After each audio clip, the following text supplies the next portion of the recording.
এই বাচ্চাটা দিয়ে আমি কোনো কিছু করতে পারবো না। এই বাচ্চাটা বিষতে আছে, ওগুলো নামাই দিতে হবে। এদিকে দুইটা ডিম নষ্ট হবে, একটা ডিম একটা বাচ্চা পাড়া মারা লিখছে, আরেকটা মুরগি নষ্ট হচ্ছে। তো জোড়াটা আমরা এখনই ভেঙে দিব। আর এখানে একটা বাচ্চা আছে, বাচ্চা।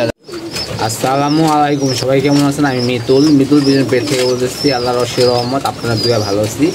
কিন্তু আমাদের কবুতরগুলোকে বৃষ্টিতে ভিজা খাবার খাওয়ানো লাগতেছে। এই নিয়ে আজকে ভিডিওটা চল মুরগিগুলো যাই। মুরগির বুঝতে পারবেন, শুরু থেকে রাজবন থেকে পুরো চেষ্টা করবেন। চ্যানেল নতুন সাবস্ক্রাইব করে দেবেন, আর ফেসবুকে পেজটা ফলো করে আমার সাথে।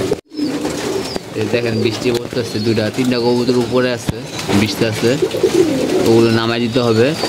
আর আপনার এগুলা যেগুলো আমাদের ছিল বাচ্চাগুলো সব ভিতরে ঢুকছে, কিছু আছে বাইরে। এদিকে আমার যে খাবারগুলো আছে, খাবারগুলো দিয়ে দিই সবগুলোরে। আগে ভাগে খাবার পানিতে কিছু দিয়ে নিই, সাদা পানি দিচ্ছি। কারণ দুদিন আগে আমরা কবুতর সবুজ চুনা বেগান ঠান্ডা ওষুধে কোর্স করাইছি, যেহেতু করাই ফেলেছি। এতে এই সপ্তাহের মধ্যে আর কিছু করবো না, এই সপ্তাহের মধ্যে এমনি থাকবে, সাদা পানি খাবো। আর খাবারে যে খাবার আছে, বড় ভুট্টা, লেজা, গম, এই খাবার দিয়ে খাওয়াইতেছি। অলরেডি বাচ্চা আমাদের প্রায় সবগুলো মোটামুটি বড় হয়ে যাচ্ছে। এই মাস পরে দিয়ে বাচ্চা সবগুলো বের করে দেবো।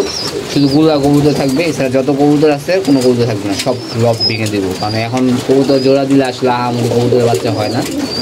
একটা জিনিস আপনাদের দেখাই, তাই দিয়ে বুঝতে পারবেন আপনারা।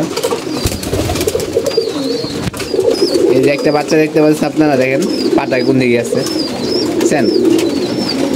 এই বাচ্চাটা দিয়ে আমি কোনো কিছু করতে পারবো না। এই বাচ্চাটা শুধু মনে করেন বড় হবে, কোনো কাজে নেই। যদি রেসিং লাইনে কবুতর পালি, রেস যদি না করতে হবে, কবুতর আমি করবো কি? তো এই কবুতরটা একটু বড় হইলে, কবুতরটা পা ব্যাকা হয়ে গেছে, কবুতরটা আমার জব করে খেয়ে ফেলবো। মানে এছাড়া কবুতরটা উপায় নেই, যে পা প্যারালাইজ হয়ে গেছে। এই কারণে আমি বলি যে এখন কবুতরগুলো জোড়া না দিতে, প্যারালাইজ, পুরো প্যারালাইজ হয়ে গেছে। দুইটা পাও কিন্তু দুই দিকে, ঠিক আছে। ভালো করে এভাবে খাবারও খায় না। দুই দিনের মধ্যে বড় হইলে আমরা খাই, জব করে ফেলবো। কারণ এটা রাখলে কোনো কাজে দিবে না। একটা বাচ্চা এরকম হয়েছে, এই কারণে আস্তে আস্তে সব কবুতরগুলো আমরা করে ফেলতেছি, উঠাই দিতেছি, যাতে ওগুলো আর কোনো সমস্যা না হয়। সব দিকে লস হয়ে যায় আর কি, খাবার লস, সময় লস, ভিটামিন, ক্যালসিয়াম সব কিছু মিলে। তো একটা কবুতর শুধু ভালো খাবার দিলে তো কবুতর হয় না, অনেক সময়ের বিষয় আছে। সময় মেনটেন করে তারপরে সব কিছু করে কবুতর করতে হয়। আর মোরগের জন্য একটা মুরগি আনা করেছিল, রবিবার আনতে পারি না এই বৃষ্টির কারণে। নিয়োগ করছিলাম যাবো, পরে চিন্তা করলাম না যাই, একবারে দুইটা মুরগি কিনবো, এই কারণে আর করিনি। ঈদের পর দিয়ে কেনার চেষ্টা করবো। আর এখন আমাদের খাবারের টাইম হয়ে গেছে, কষ্ট করে হইলেও আমরা কবুতরগুলো খাবার দিতে হবে। আমরা কবুতরগুলো খাবার দিব। এদিকে দুইটা ডিম নষ্ট হবে, একটা বাচ্চা পাড়া মারা লিখছে, আরেকটা মুরগি নষ্ট হচ্ছে। তো জোড়াটা আমরা এখনই ভেঙে দিব। আর এখানে একটা বাচ্চা আছে, বাচ্চাটা আমরা ওদিকে দিয়ে দিতে পারি, দিয়ে এই জোড়াটা উঠে দিব। এই নড়ে খাবার খাওয়াই যাচ্ছে, এই নড়ে খাবার খাওয়াবে। এইগুলো রাখবো না, আস্তে আস্তে সব করে কবুতর ভেঙে দিব।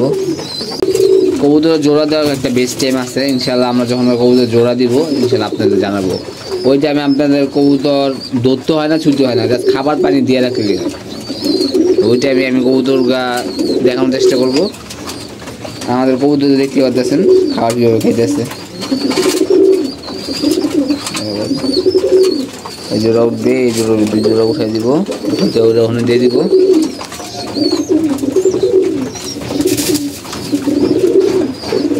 আমাদের এই কবুতরগুলা ডিম বাচ্চা করছে যেগুলা।